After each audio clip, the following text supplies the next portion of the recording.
അപ്പോൾ നമ്മൾ നേരത്തെ പറഞ്ഞ വാർത്ത, ബംഗളൂരുവിൽ ഹോട്ടലിലുണ്ടായ പൊട്ടിത്തെറിയിൽ 3 ജീവനക്കാർ അടക്കം 4 പേർക്ക് പരിക്കാണ്. രാമേശ്വരം കഫേയിലാണ് സ്ഫോടനമുണ്ടായത്. മനേഷ് മൂർത്തി. മനേഷ്, പരിക്കേറ്റവരുടെ ആരോഗ്യനില എങ്ങനെയാണ്? ഇതിൻ്റെ ആഘാതം കൂടാനിടയുണ്ടോ?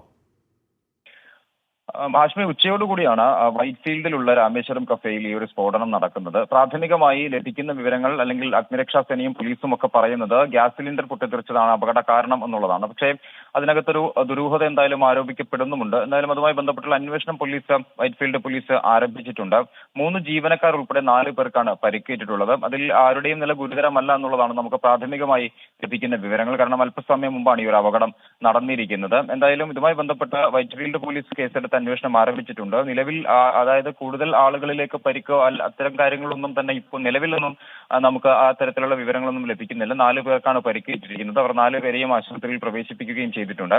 സംഭവത്തിൽ ഏതെങ്കിലും തരത്തിലുള്ള ദുരൂഹതയുണ്ടോ തുടങ്ങിയ കാര്യങ്ങളാണ് എന്തായാലും പ്രധാനമായും പോലീസ് ഇപ്പോൾ അന്വേഷിക്കുന്നത്. മാത്രമല്ല, ഈ പരിക്കേറ്റവരുടെ നില ഏത് രീതിയിലാണ്, അവരിൽ നിന്നും വിവരങ്ങൾ ശേഖരിക്കുക തുടങ്ങിയ കാര്യങ്ങളൊക്കെ ഉണ്ട്. എന്തായാലും മറ്റ് ആളുകളിൽ നിന്നുള്ള ശേഖരിച്ച വിവരത്തിന്റെ അടിസ്ഥാനത്തിലാണ് പോലീസ് ഇപ്പോൾ ഗ്യാസ് സിലിണ്ടർ പൊട്ടിത്തെറിച്ചാണ് ഈ ഒരു അപകടം ഉണ്ടായിരിക്കുന്നത് എന്നുള്ള പ്രാഥമിക നിഗമനത്തിൽ എത്തിയിരിക്കുന്നത്. ഹാഷ്മി,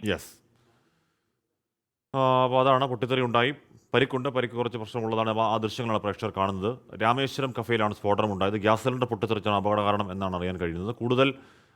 കൂടുതൽ പേർക്ക് പരിക്കുണ്ടോ തുടങ്ങിയ കാര്യങ്ങളിലൊക്കെ വ്യക്തത ഉണ്ടാവേണ്ടതുണ്ട്. എന്തായാലും അത് ഒരു വലിയ പൊട്ടിത്തെറിയാണ്. എന്നീ ദൃശ്യങ്ങളിൽ നിന്ന് എന്തായാലും കൃത്യമായി വ്യക്തമാണ്. ഗ്യാസ് സിലിണ്ടർ പൊട്ടിത്തെറിച്ചാണ് അപകട കാരണം എന്നാണ് അറിയാൻ കഴിയുന്ന ദൃശ്യങ്ങളാണ്. രാമേശ്വരം കഫേയിൽ നിന്നുള്ള ദൃശ്യങ്ങളാണ് പ്രേക്ഷകർ കാണുന്നത്. ലോകത്തെവിടെയായാലും ഏത് സമയത്തും 24 വാർത്തകളും ഓഗ്മെന്റഡ് റിയാലിറ്റി പാക്കേജുകളും എക്സ്പ്ലെയിനറുകളും വിശദമായി കാണാൻ ഞങ്ങളുടെ യൂട്യൂബ് ചാനൽ നിങ്ങൾക്ക് സബ്സ്ക്രൈബ് ചെയ്യാം.